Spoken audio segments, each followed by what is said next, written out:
usapan ito. No? Pag-usapan po natin itong malaking issue ngayon. No? Itong patungkol po sa mga ginto daw na binenta. So kahit ako mga sangkay, curious din po ako tungkol po dyan. Ano ba? Saan ba galing yan? Totoo bang nagbenta talaga o anong mayroon? So ngayon, hindi ko alam kung na-topic na po ito ng ibang mga vlogger, pero iba yung atake ko dito mga sangkay. Ibang klaseng ano yung ano natin ngayon. Gusto natin pag-usapan ito. Gusto ko rin malaman, maintindihan, ano ba ang mayroon mga sangkay. Oy, shoutout po shoutout sa mga nanonood ngayon, si Joseph Arculo na nagtanong kung anong oras yung live natin. So live na po tayo ngayon. Si Elma, what's up? Si Hill ba o Jill? Bunanig, good morning din po sa'yo. Si RMOFW Vlogger, nanonood po sa atin, magandang oras po sa iyo. Kaya mga sangkay, sobrang curious ako dito. Gusto kong pag-usapan ito para malinawan din tayo saan nanggagaling. Wait, kuha ko ng unan, medyo... Ito, kasi wala po tayo ngayon sa... Nasa kabilang kabihasnan tayo ngayon mga sangkay. Tayo po ay nag-unwind muna. Wala tayo sa ano natin sa studio. Ayun. So, ayun nga po mga sangkay. Ang tanong dito, saan ang galing? Kasi marami pong lumalabas ngayon na impormasyon na nagbenta daw po ng tone-toneladang ginto ang Pilipinas. 'Di ba nga po, viral po yan ngayon mga sangkay. Nababasa ko po sa social media, marami rin po ang yung mga Marcos loyalist, mga sangkay. May tanong sa kanilang isipan diyan Maybe iniisip nila, eto na ba 'yon? 'Di ba? Maybe iniisip ng iba, teka, ano ba mayroon? Ito na ba 'yon? Ito na ba yung pinag-uusapan namin dati? Ako mga sangkay, nahihiwagaan lang din po ako kasi alam niyo naman before, 'di ba? Yan po yung mga topic natin patungkol po sa Marcos history, napasadahan din po natin yung Marcos Gold na nabansagan pa nga, 'di ba? Binabatikos pa nga tayo dahil sinasabi po nilang fake news. Yung information naman, hindi nanggagaling sa atin yung about sa Marcos Gold. Mamaya, ipapakita ko po sa inyo kung saan nga ba talaga nanggagaling ito. Okay ba yon mga sangkay?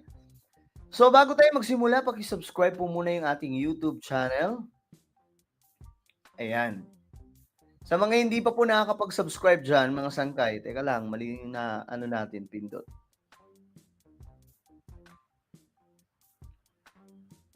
Ayun, ito. Sa mga hindi pa po nakakapag-subscribe dyan, mga sangkay, paki-subscribe po yung ating YouTube channel. Okay, huwag niyo pong kalilimutan. At syempre,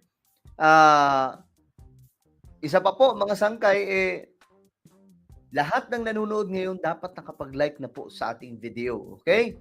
Dapat naka-like na para syempre, marami pong makakita sa ating video, makapanood mga sangkay.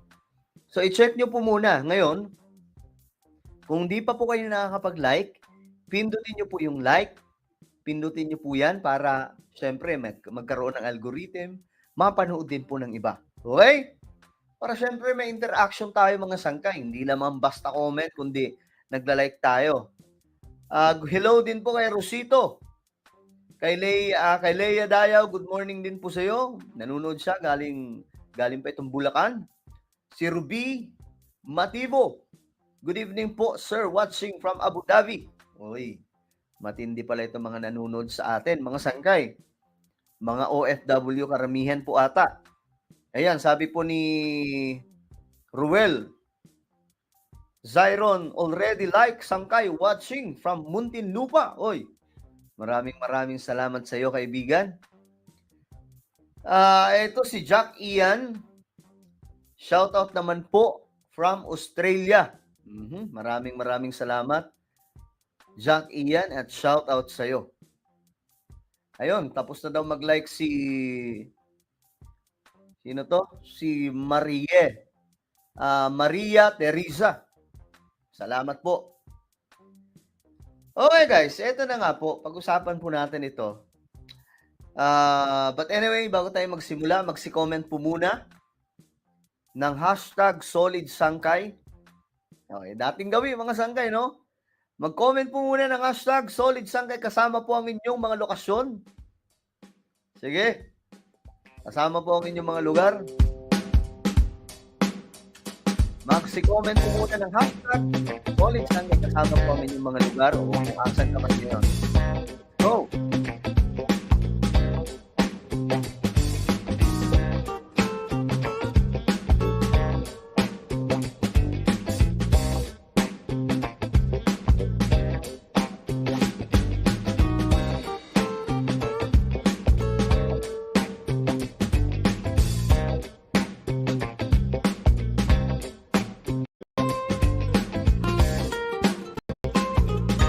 Isa lang po ito mga sangkay kasi alam niyo naman, wala po tayo sa sariling studio at nasa labas po tayo. At ayun, shoutout po sa mga nanonood sa oras na ito mga sangkay. Bigla ang live sa ganitong oras. Alam ko hindi kayo sanay sa ganitong oras na nagla-live po tayo. Pero wala mga sangkay. Ito, umpisan po natin. Nakarang araw, ito po yung balita. Actually, hanggang ngayon mga sangkay, pinag-uusapan po ito. Itong patungkol po dito sa ginto. Ayan.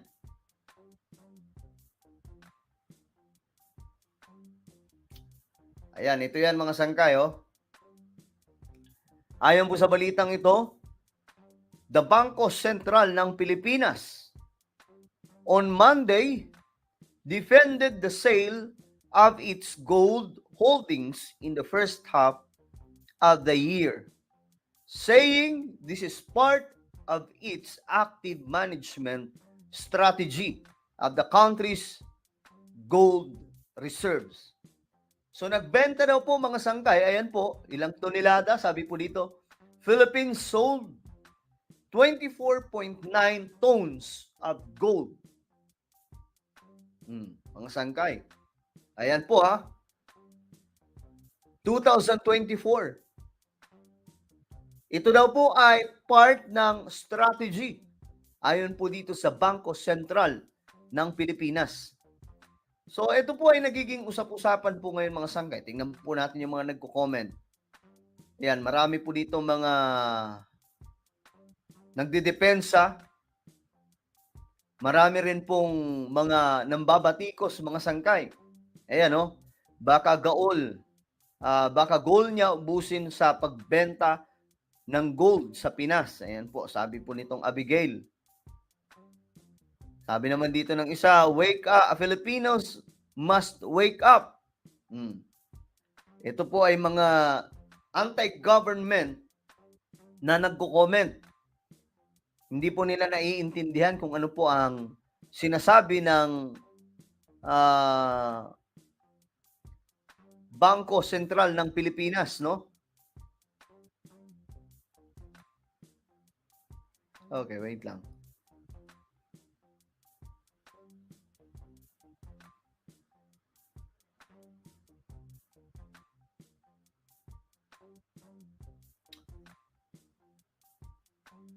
Sabi naman po ng isa, we need transparency. Sabi ni, wait lang, basahin ko lang to. Sabi ni Elma, totoo ba sangkay yung napanood ko noon na may 7 tinuladang ginto? O fake news lang yan?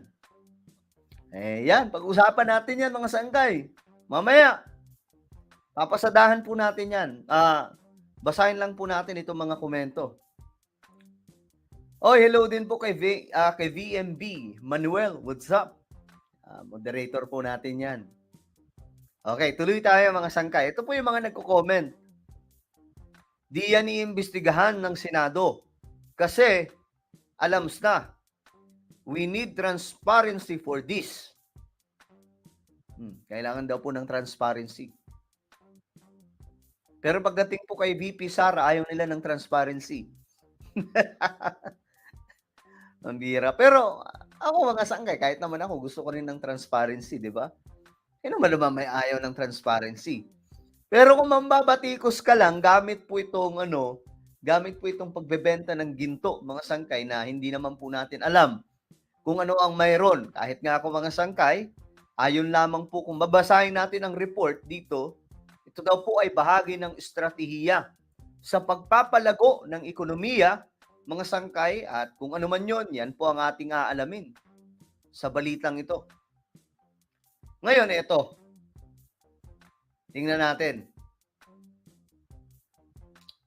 Ito ang report. Until now kasi, mga sangkay, nagiging usap-usapan ito. Marami po ang nagko-komento tungkol po dito.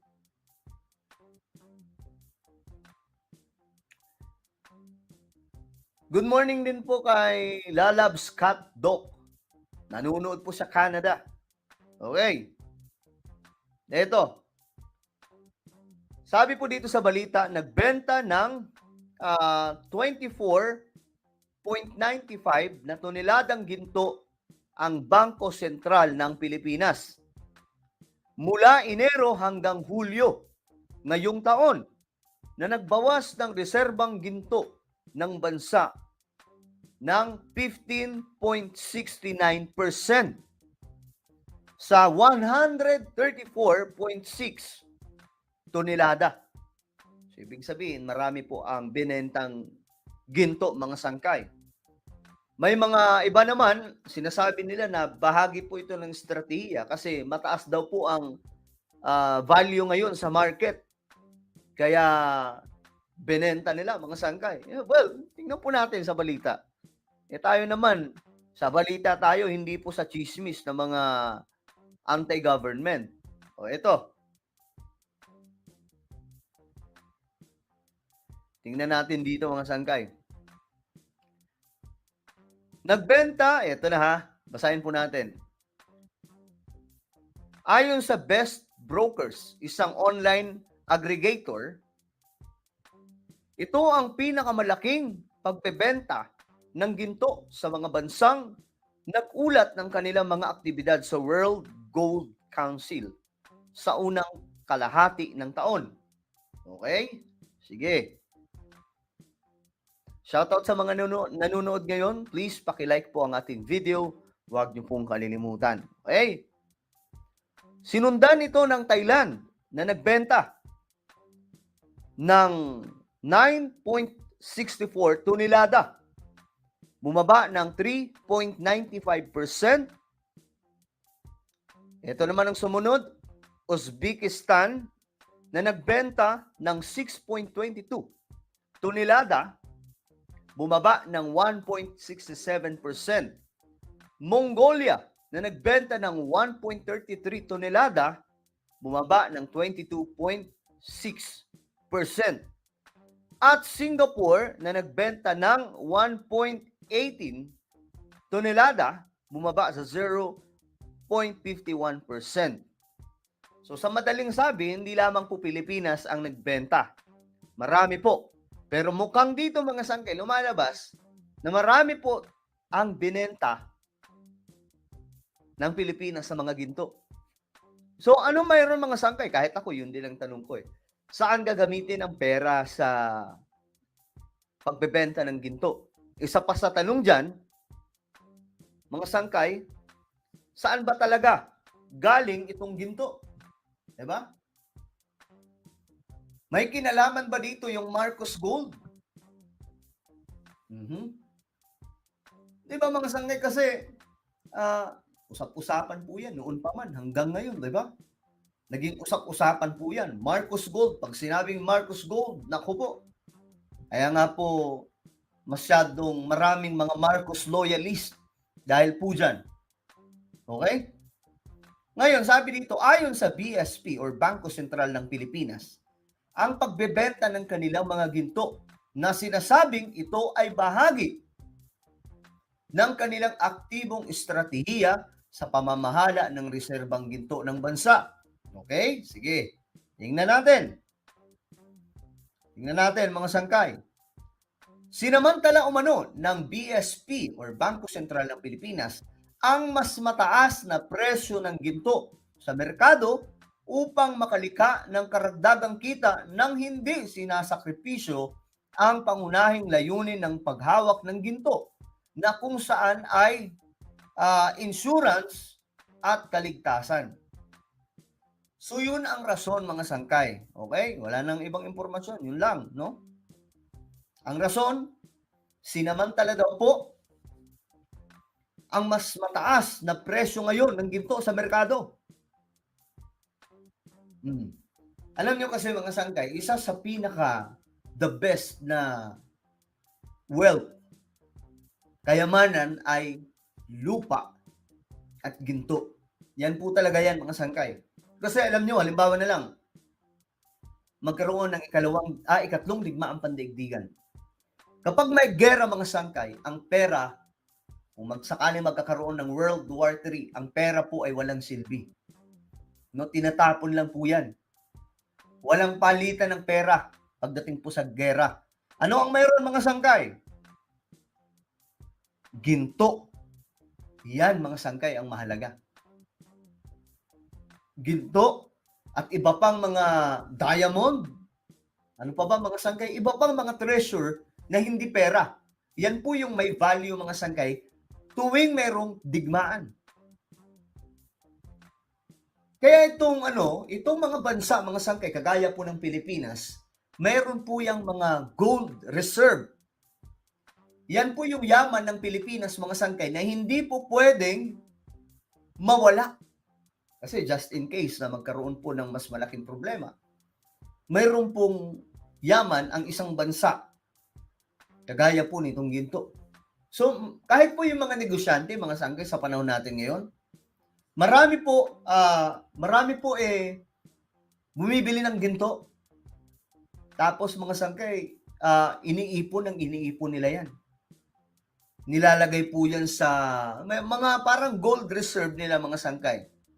Do hindi po ganun kadami, hindi po tulad sa mga tunay-tunilada or mga gold bars. Pero bumibili po sila ng mga kakaunting ginto. Kasi, ang ginto kasi, habang tumatagal, lalong sumasarap. Hindi, joke lang. Habang tumatagal, lalo pong tumataas yung value. Ganun din po ang lupa, di ba? Mansinin niyo yung lupa, mga sangkay. Kapag halimbawa, mayroon pong lupa nasa iyo. Sa ngayon, mura po yan eh. Pero pag tumagal ang panahon mga sangkay, dadating sa punto na tataas po yung value ng lupa mo. Lalong-lalo na po kapag nag-innovate na po yung buong lugar mga sangkay, yung lupa mo biglang tataas po ang halaga po niyan mga sangkay. Oy, shoutout kay Feb, nanonood po sa Saudi Arabia. Maraming salamat sa iyo. Okay? So, ganyan po mga sangkay. At least, alam nyo po kung ano po ang halaga ng ginto. Ganyan po kahalaga. Ngayon, ang tanong dito mga sangkay, eto ba talaga yung totoong rason? Itong sinasabing sinamantala umano ng BSP ang mas mataas na presyo ng ginto sa merkado upang makalika ng karagdagang kita nang hindi isinasakripisyo ang pangunahing layunin ng paghawak ng ginto na kung saan ay insurance at kaligtasan. Kayo pa mga sangkay, ano sa tingin nyo? Tayo mga sangkay, huwag tayo maging panatiko, no? Huwag tayo tumulat sa iba na masyadong panatiko sa mga politiko. Kumbaga dito, real talker lang tayo mga sangkay. Ano sa tingin nyo? Ano sa tingin nyo itong nangyari? Tingin nyo ba ito talaga yung totoong rason? Mga sangkay na nagbenta sila ng ginto dahil mataas ang halaga sa merkado ngayon? Kasi alam naman po natin na habang tumatagal ang ginto nagiging matindi ang value niyan. Ngayon mga sangkay, ito pa ang isa sa tanong. Kamusta yung Marcos Gold? Dati kasi mga sangkay, di ba, nagiging topic po natin yan. Kaya nga po, GG yung iba kasi masyado pong akala po nila, pag upo ni PBBM, ganun kadali, iaano ka agad ang ginto. Tinanggi nga po yun ni PBBM di ba? Tinanggi po ng Pangulo ng Pilipinas ang patungkol sa ginto. Tama? Tinanggi po niya. Pero ang tanong dyan, totoo bang may ginto ang mga Marcos? Kasi parang napapaisip din ako. I know yung mga Marcos loyalists, napapaisip din diyan. Pag sinabing ginto, naiisip kaagad nila yung Marcos Gold. So same po tayo ng naiisip. Ano ba? Ano ba mayroon? Eto na ba yung Marcos Gold or talagang ano to, mga sangkay? Iba pa ito sa Marcos Gold. Kasi nagtataka ako ngayon, mga sangkay, isa sa pinagtataka ko, ang dami pong proyekto ngayon ng pamahalaan. Okay? Ang dami pong project ngayon ng pamahalaan.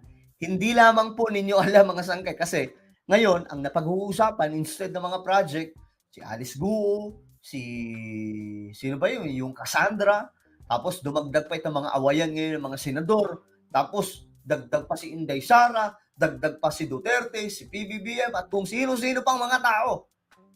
Then nakalimutan natin, alamin kung ano nga ba ang nagagawa ngayon ng pamahalaan. Diyos mio, marimar, dami pong proyekto. Maliban pa po yan sa mga mega project na kung tawagin ay Build Better More program. Napakarami po, mga sangkay. Ayan, sabi po ni Justin Acosta, tumaas ng tenfold ang growth ng gold reserve natin, sangkay. 9.96 tons of gold na dagdag natin noong 2023. Oh. Tumaas po yung gold reserve daw po natin noong 2023. So, yun ba ang dahilan kaya nagbenta, mga sangkay? Tingin nyo? Ako kasi napapaisip din ako, ano to? Kasi noon pa napag-uusapan itong Marcos Gold eh, di ba? Ngayon, ang tanong dito, kasi di ba dati, ito ang tamang panahon para sumagot. Akala nila, mga sangkay, sa akin nang galing yung information ng Marcos Gold. Pero hindi po. Kanino nang galing, mga sangkay?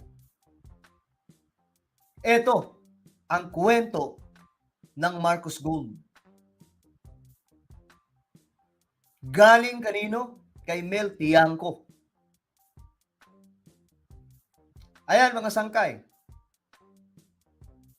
Kasi iniisip ng iba na fake news ito, iniisip ng iba ito ay kathang isip lamang at galing lamang po kay sangkay dyan.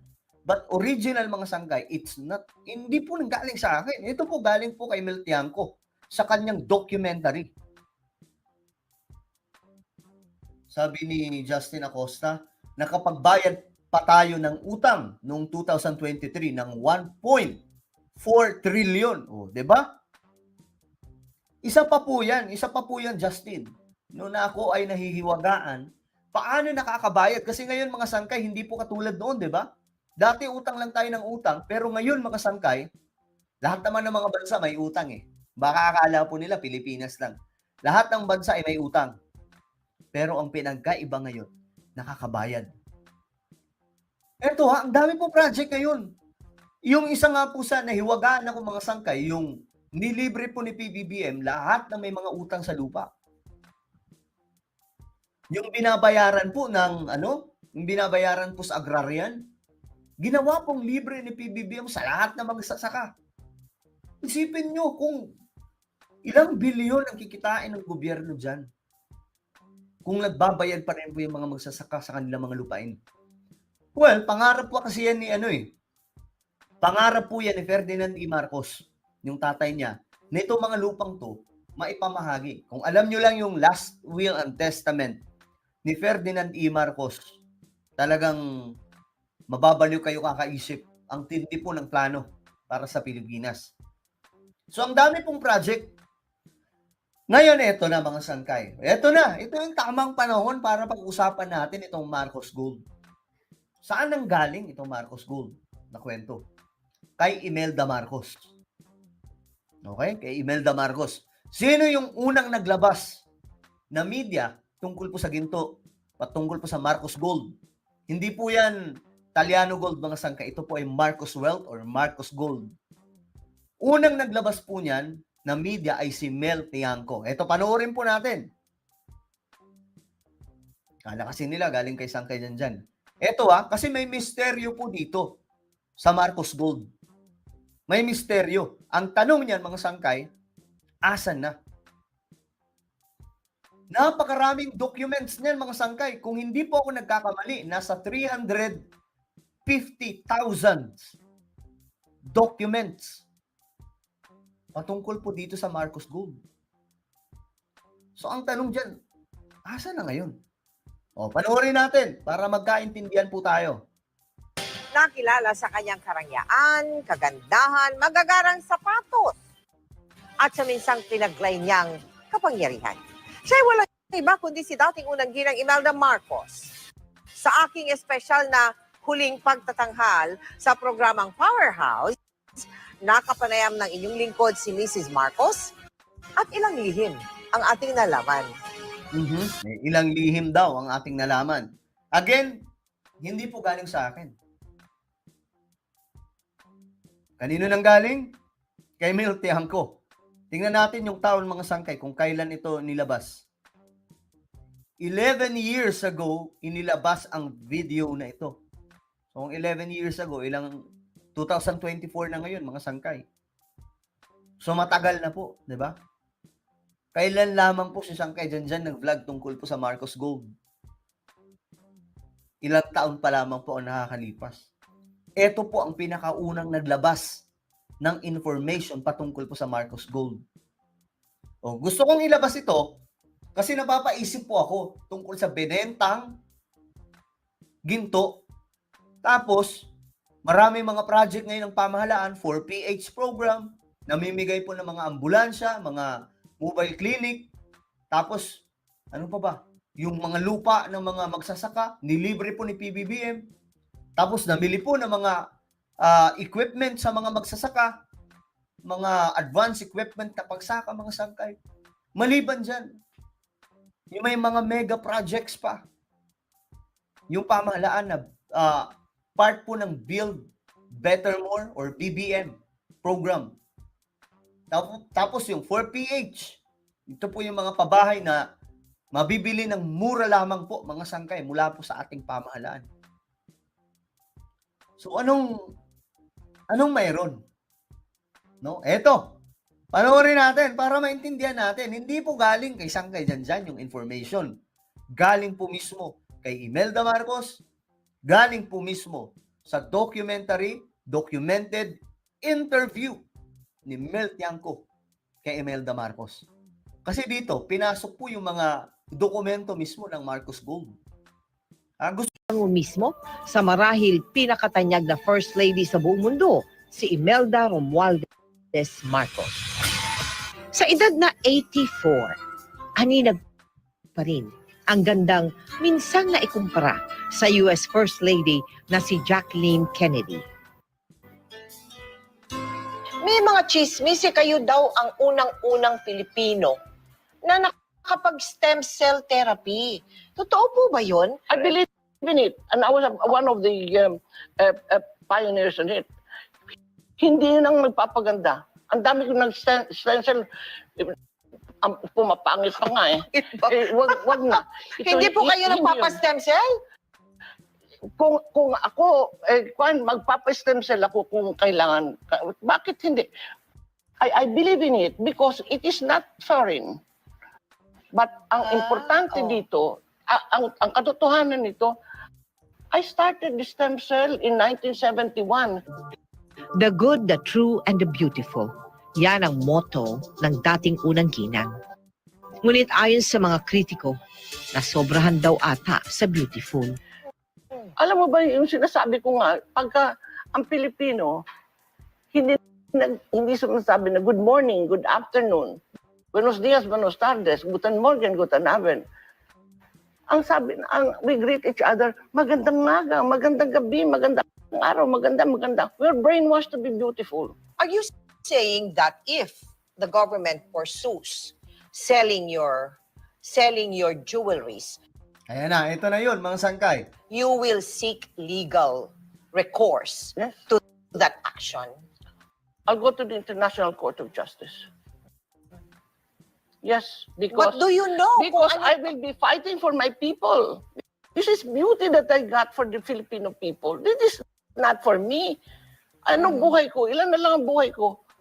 I'll be 84 in on July 2nd. 84. 90 plus na po ngayon si Madam Imelda Marcos, no? Kasi 11 years na po itong video eh. Para ito sa sambayan ng Pilipino. Dito sa gym sa likod ng bahay nakatago ang mga dokumentong nagpapatunay raw na not guilty ang pamilyang Marcos. O ayan, mga sangkay, ito po yun. Ito po yung, kung hindi ako nagkakamali, nasa 350,000 documents.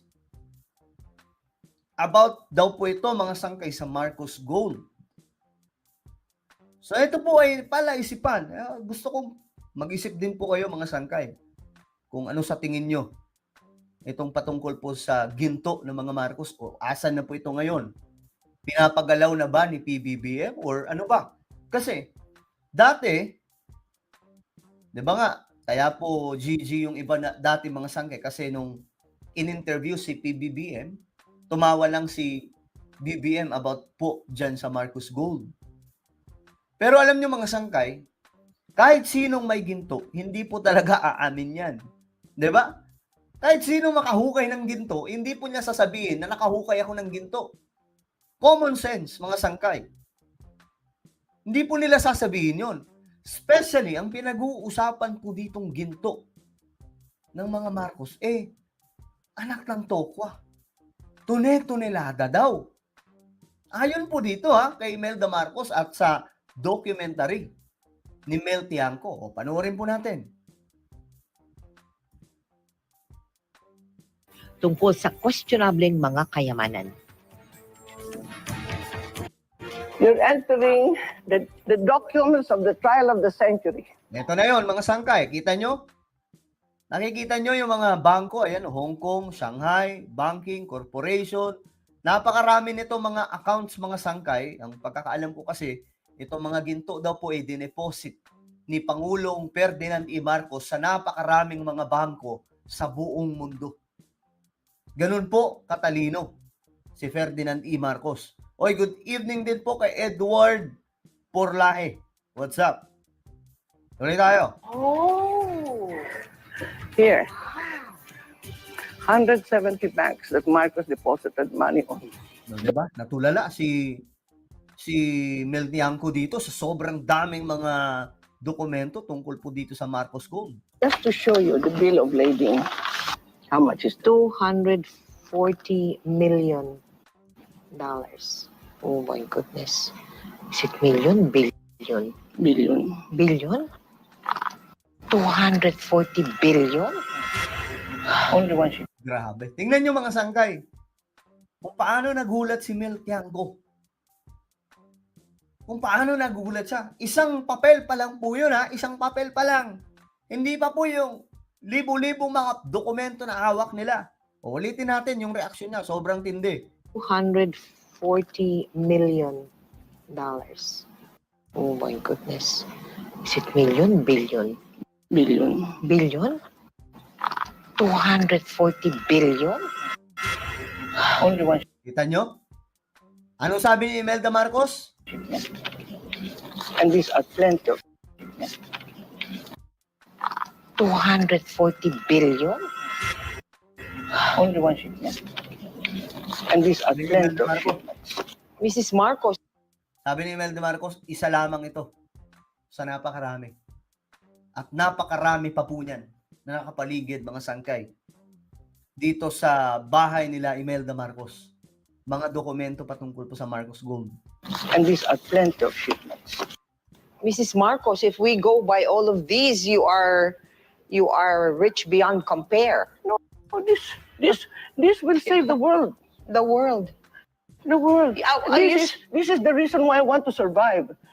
And it's not for me anymore. So, Mrs. Marcos, are you saying you're open to giving some or an amount of this one to the country, to the Filipinos? Not only the Philippines, but the world. I did not have the privilege No, of ayan mga sangkay, di ba? Ganong malupit, ganong katindi, itong Marcos Gold. Ngayon, baka sabihin nating lahat na kwento-kwento lamang po ito. Actually, dinulog po ito ni Imelda Marcos noon sa Senado. Ito po yung video. nung dinulog po ni Imelda Marcos ito sa Senado para lamang po tulungan, humingi ng tulong mga sangkay na ma-implement na daw po itong last will and testament ni dating Pangulong Marcos. Itong Marcos Gold. Ito, panoorin po natin. Ayan o, Imelda Marcos Senate hearing. Ito yung time mga sangkay na pinagtawanan lamang po siya. Kasi at that time, mainit po yung mga politician sa mga Marcos eh. Kakabalik pa lamang po nila Imelda Marcos noon mula po sa Hawaii. Ngayon, ito mga sangkay, prinesenta niya kasi gusto niya makatulong ito. Anong ginawa ng Senado? Pinagtawanan lamang po siya. Tingnan natin.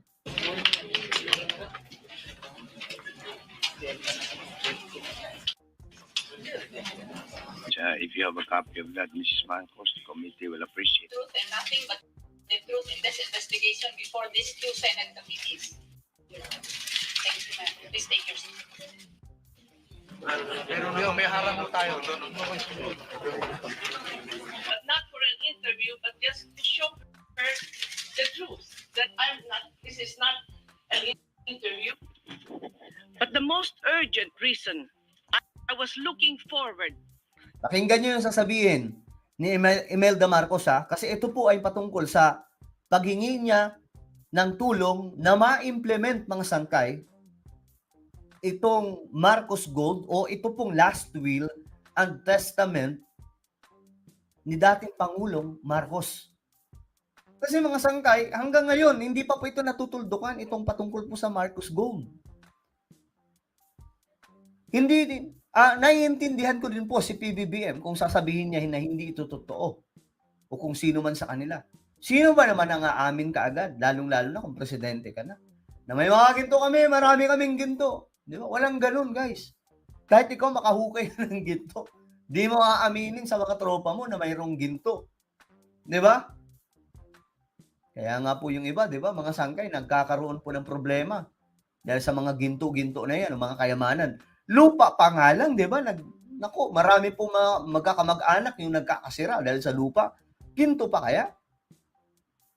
Eto mga sangkay, panoorin natin.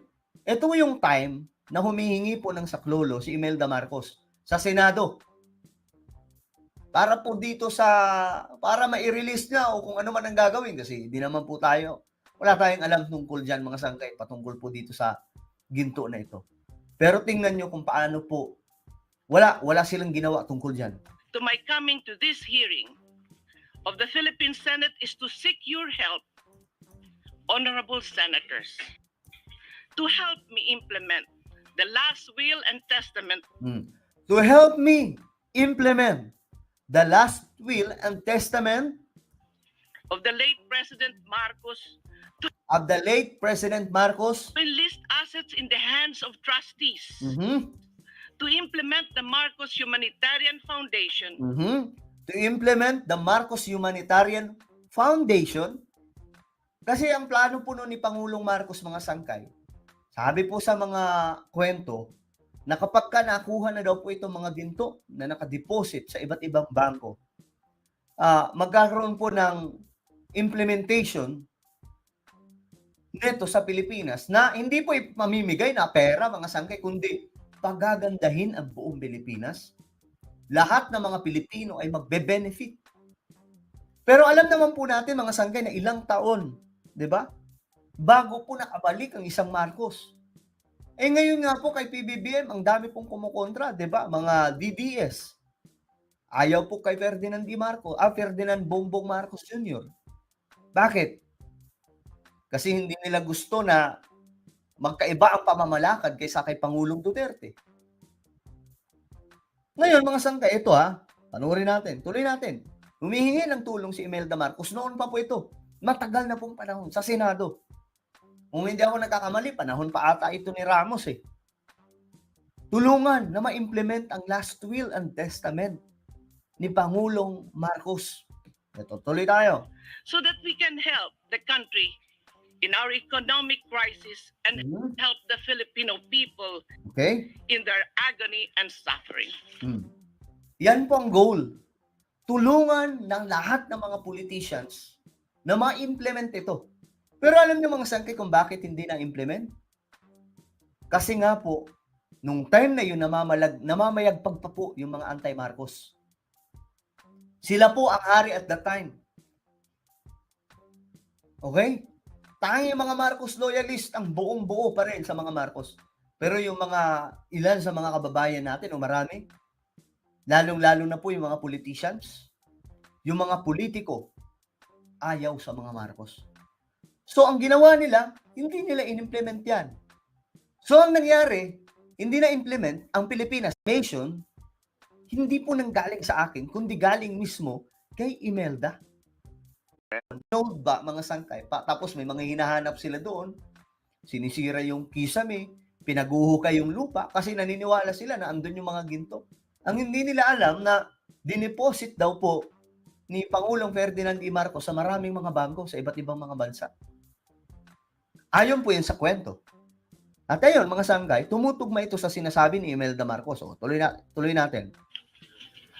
Your Honor, the truth is that I never gave interviews. Among the names that you mentioned in this interview was the name of Lucio Tan. Is that Again, I would like to invoke my right to remain silent.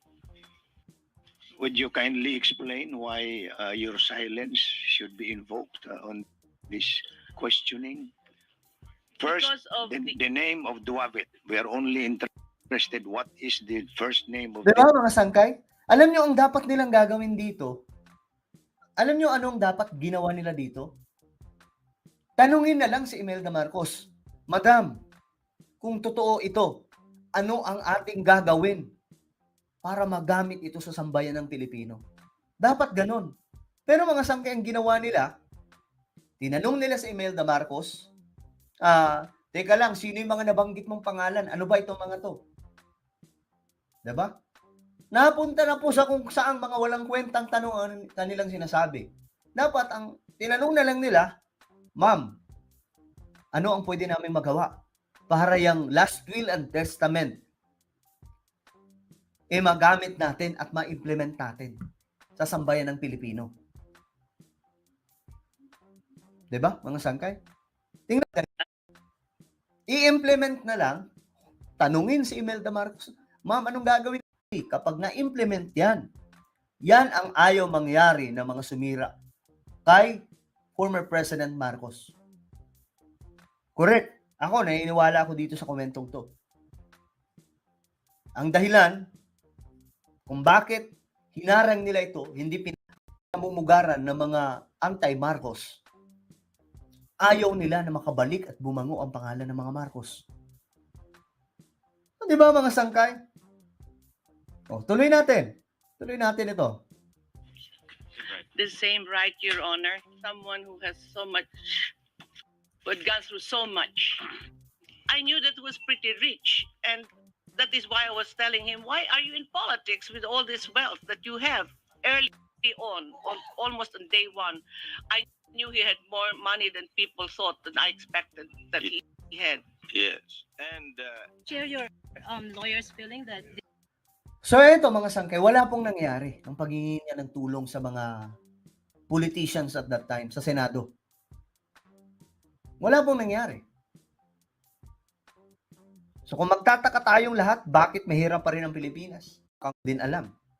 Ano nga saan ang mga ginto ni Pangulong Marcos? Kamusta yung last will and testament ni Pangulong Marcos? Eto na ba yun? Ini-implement na ba ni Pangulong Bongbong Marcos? Bahagi ba ito ng pagbebenta ng tunay-tunilada mga ginto? Isa sa tanong dito mga sangkay, sa gobyerno ba talaga ang ibinentang mga ginto? O bahagi ito ng Marcos Gold? Diba? Napapatanong lang ako mga sangkay kasi very interesting ito room ng mga Marcos. Sa tanong dito, kayo na bahalang sumagot. Ito na ba yung Marcos Gold? Ito na ba yun, mga sangkay? Or iba pa ito? Tanong lang, no? Tanong lang. Well,